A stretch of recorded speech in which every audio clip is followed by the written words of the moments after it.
Before we get started, I just want to say thank you so much to everybody who donated to charity yesterday during our live stream.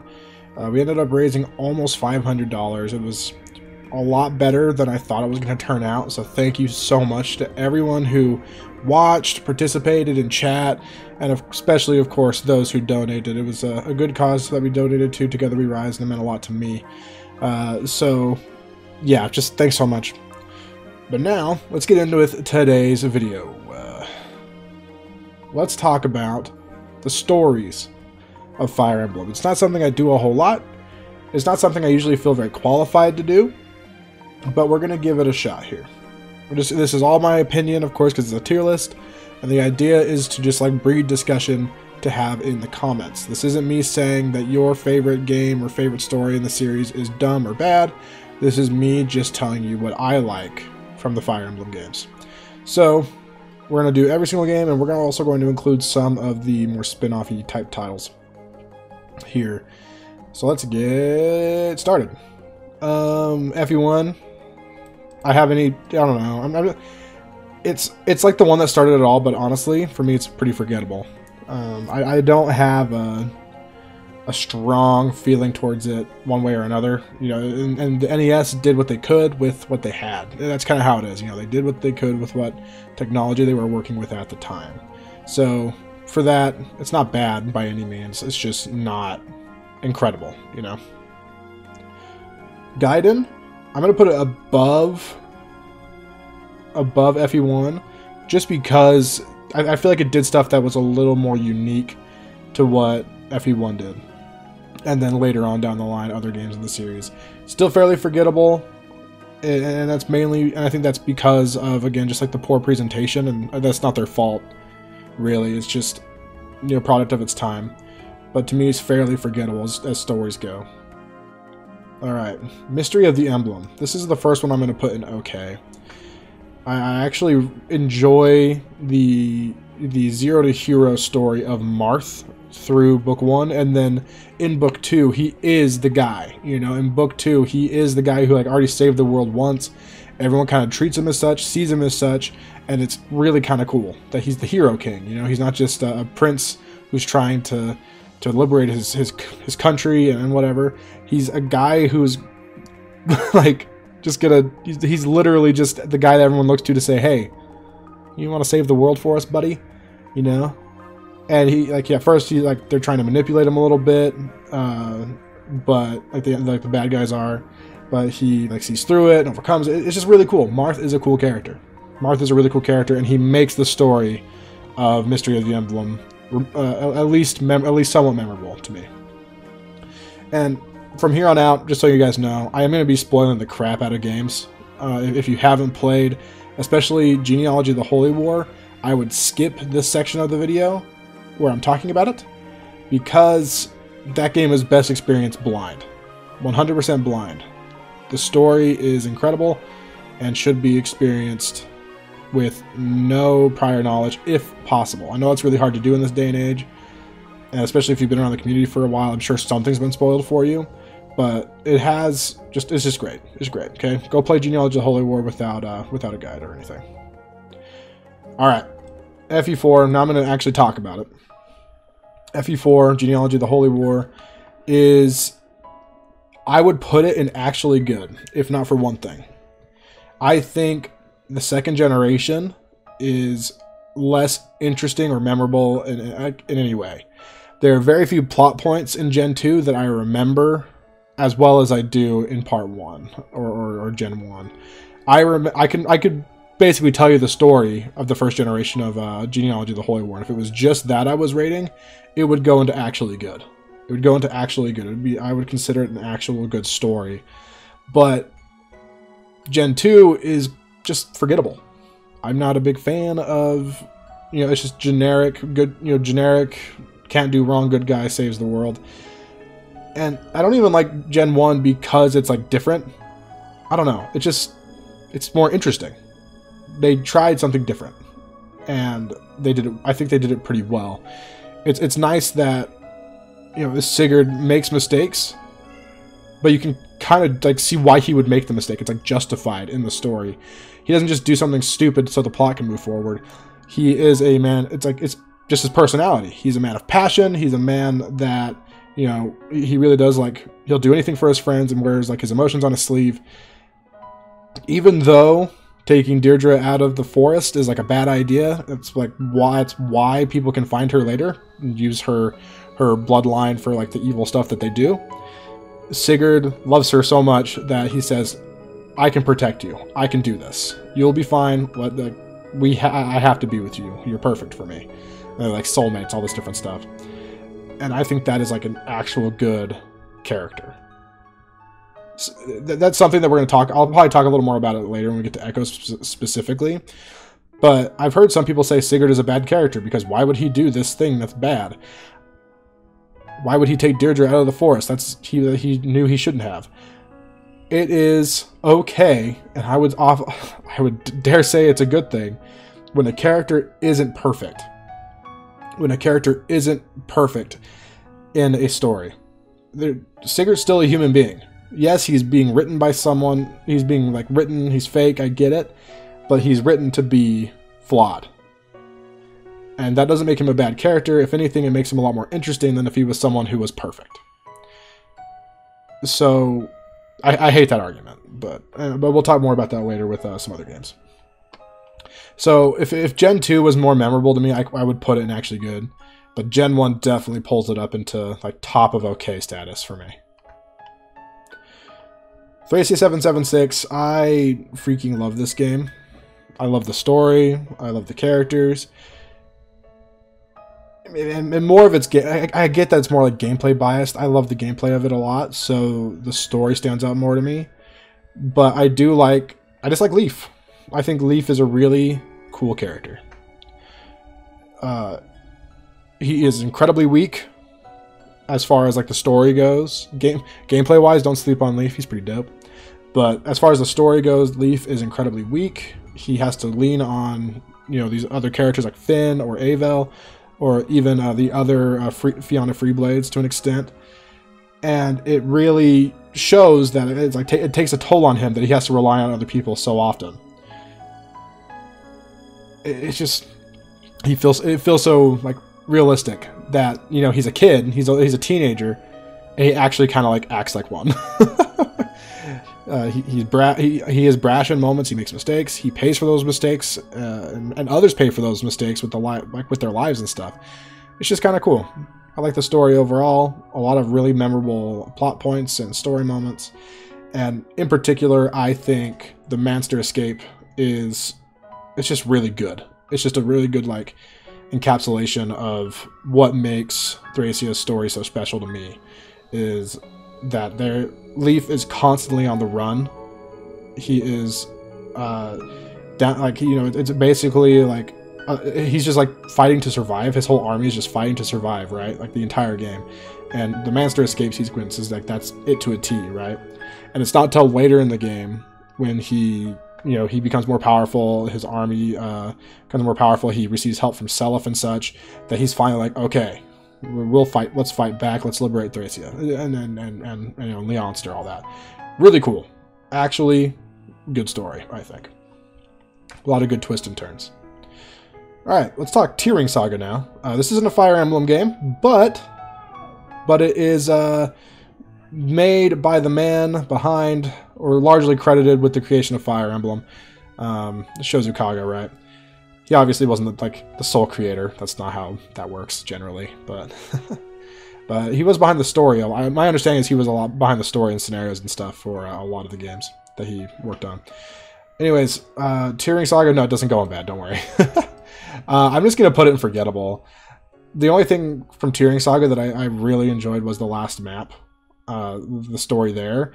But all it did was make me want to know more about the other characters that show up there.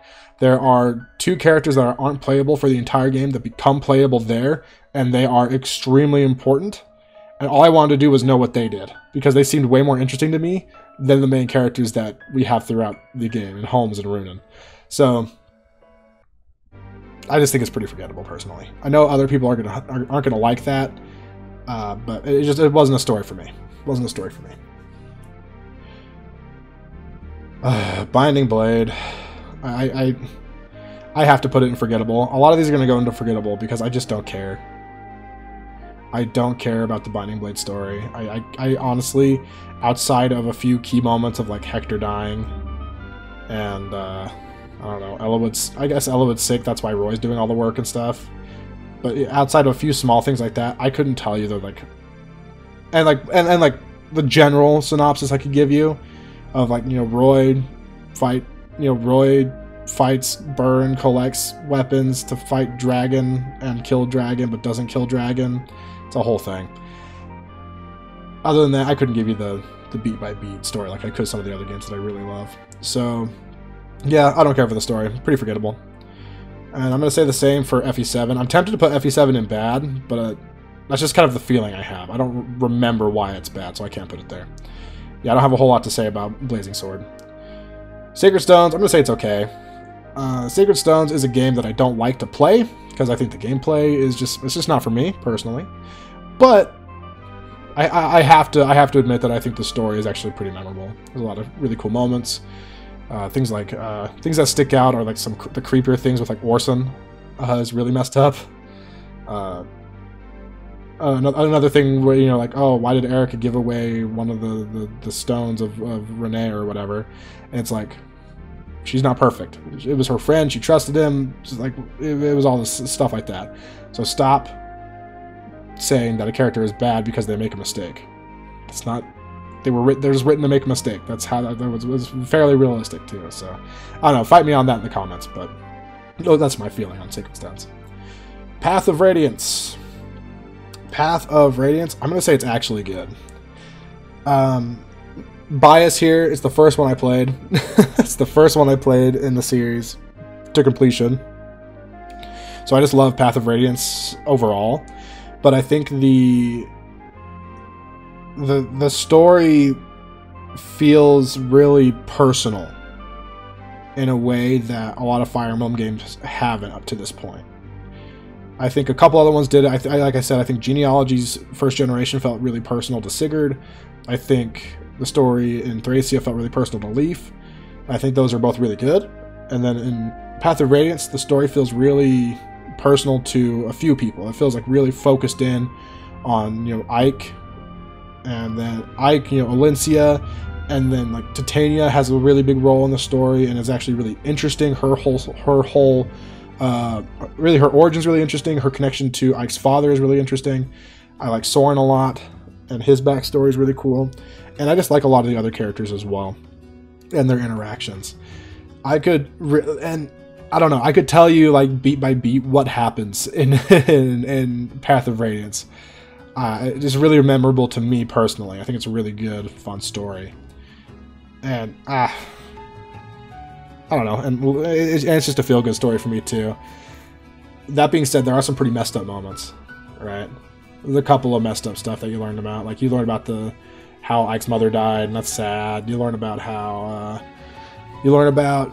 that the sad bird person, a heron, who was like trapped under a church and stuff, and it's all like super creepy, and the music like fit really well.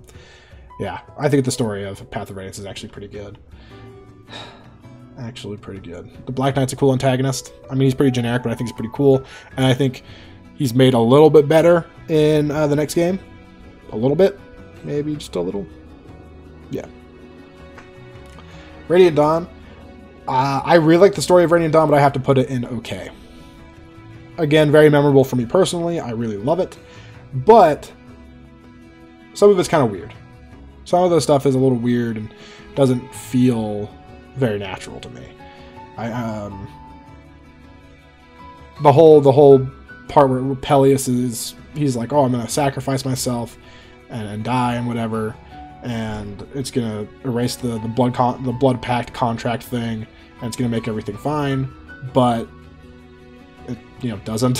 So it's like a total like waste. That just doesn't feel good. That's not something I read and go, oh, awesome. No, I read it and say, oh, sad. This is miserable. But then there's plenty of other moments that I really, really like. The game really would have benefited from some support conversations to flesh out some of the characters that weren't in Path of Radiance. namely the Dawn Brigade. You know, especially characters like Leonardo, Edward, Nolan, that don't have a lot going on. Or like Fiona. Fiona could have been such a cool character, but they didn't do enough with her to make her as cool as she could have been. You know, her whole story is literally she rebels against the Benyard army as a military person. It's just, and she has her reasons of like her father. I can't remember what happened to her father or something. I don't know. She just could have been interesting, and they didn't really do much with it. Made me sad. Alright, I think now we'll talk about Boardwalk Saga. I haven't finished Boardwalk Saga. I don't know the complete story. I know it up to chapter 9.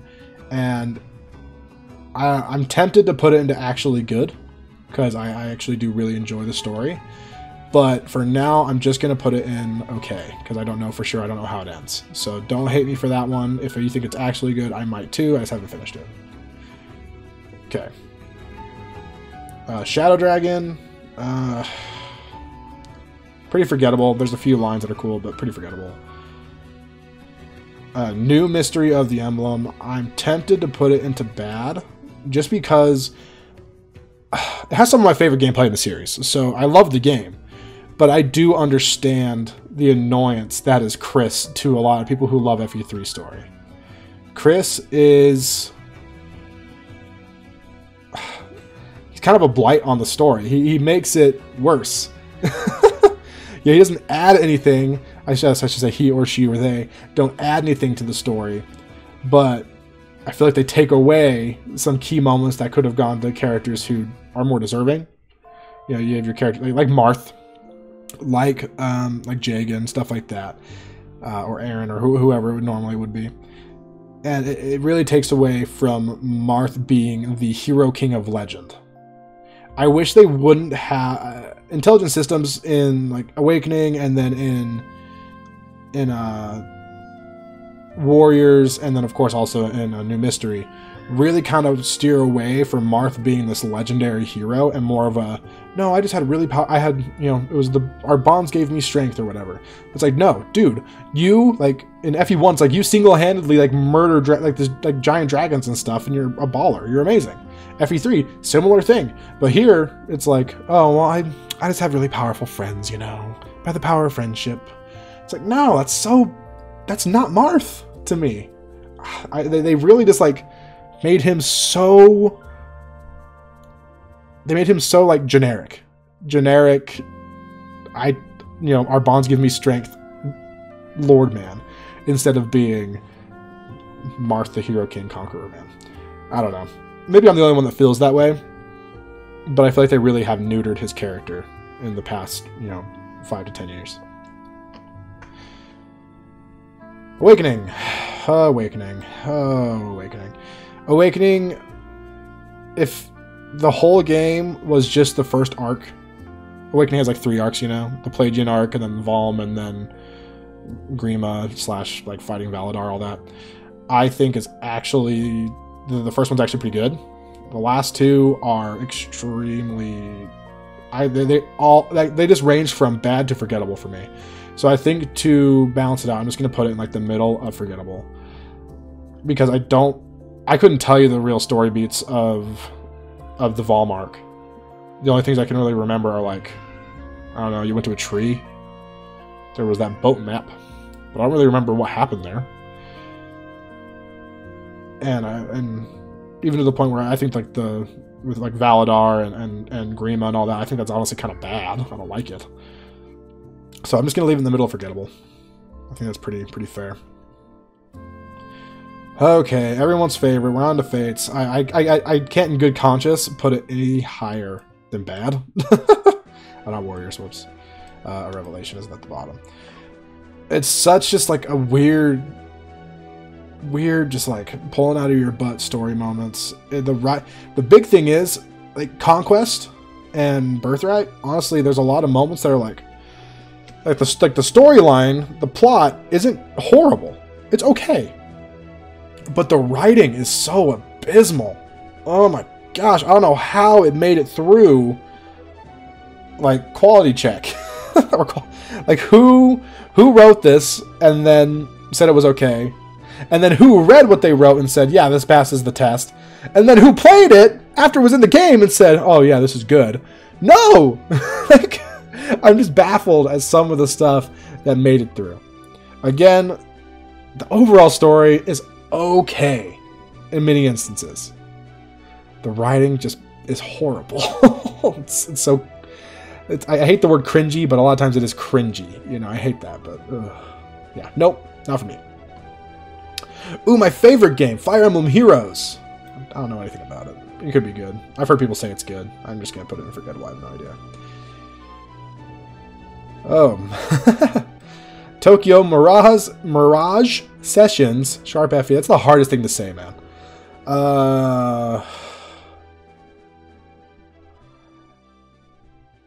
Yeah, I'm just going to put it in bad. It's just not for me. I enjoy the gameplay of Sharp FE, but I can't get through... I can't sit through the dialogue of TMS at all. So, it's going in bad. Sorry. Okay. Echoes. Echoes is definitely not forgettable for me. And it's probably somewhere around here in okay. I'll put it like here. Put it here in okay. Really what does it is the presentation is insanely good, you know? I absolutely love the voice acting, the music, the art style. Everything's just really pretty, and that makes every story better, right? When it's presented as well as it is in Echoes. I would argue that Echoes is the best presented game on the 3DS. It's just really pretty, and it's just really well done. That being said, I don't think it's perfect. I think there is something to be said for Alm being kind of the perfect human being. And I get that, and honestly kind of fits his character to be the perfect human being, but I kind of like his purpose, kind of like he's the chosen one, it kind of works. But I do wish they would have, I don't know, I feel like they rounded the edges of him a little bit. I wish they would have left him be a little more rough and tumble kind of guy. Not to an extreme extent, but I don't know. I think Celica's perfect. I think Celica is a really good character. I know a lot of people are upset that she goes with Jeddah at one point, but it's like that she does it thinking it's going to save her friends. She feels like she's in a desperate situation. She doesn't like fighting. She doesn't want to fight anymore. She thinks fighting isn't the answer. So she, sacrifices herself. But, unbeknownst to her, it doesn't work. And her friends are still going to be killed if they were to fight back and stuff. So, again, just because Celica isn't omniscient and doesn't know everything that's ever going to happen and doesn't make doesn't take the perfect actions, doesn't mean she's a bad character. If anything, again, I think in this instance it makes her a more believable and better character. Okay, Fire Emblem Warriors. It's a disaster. Are you kidding me? Who even cares about the story in a Warriors game like that? I'm just gonna say it's bad. And I messed up and I forgot to put 3 houses on here, but I'll say it. And for all those people who are like in the comments, where's 3 houses on the tier list? Let's get to the end. I will just say what I think about 3 houses. Sorry, I forgot to put it on here. Maybe in post I'll put it somewhere on the list if I remember. Hopefully I do. Blue Lions is the only one that I would put in actually good. I really enjoy the struggle that Dimitri goes through and his eventual redemption. But even though he comes through the other side, he starts to overcome his mental issues. He's not 100% better, and he still has to fight it, throughout. Basically, it's implied through his endings that's it's a lifelong issue, and that is very relatable for me personally as someone who also, I don't struggle with hearing from the dead or the urges to kill people, but with someone who I do deal with mental illness to an extent, and I don't know. It just felt like a real depiction. I don't just get to take a pill and be 100% better. I still have bad days. I still have bad moments, and I felt like that really resonated with me overall. I thought it was a good portrayal. So Azure Moon, I actually really enjoyed. Everything else, I'm going to put it either in forgettable or bad. I honestly think that the whole story of Silver Snow is pretty bad, and Golden Deer I might also put in bad, and then the Crimson Flower I'll put it into, yeah, you know, forgettable. I don't like the story in any of those all that much. I don't know, the characters are uninteresting to me, but that's just my feeling. I could be, I don't really have a good reason for feeling that way. I just do. I don't know if that makes sense. I don't know. Anyways, thanks for watching, guys. Make sure to like the video, subscribe to the channel. We do a lot of Fire Emblem stuff here, but we also play other games and talk about other games. So subscribe, look forward to that. It's going to be great. Let me know in the comments what you think of my tier list. What would you change? What are your feelings on the stories in Fire Emblem? Maybe which one's your favorite? That'd be cool. I'd love to hear that. Which one's your favorite? Which one's your least favorite? Love to hear that stuff. And of course, thank you so much for watching. I'll catch you next time, friends.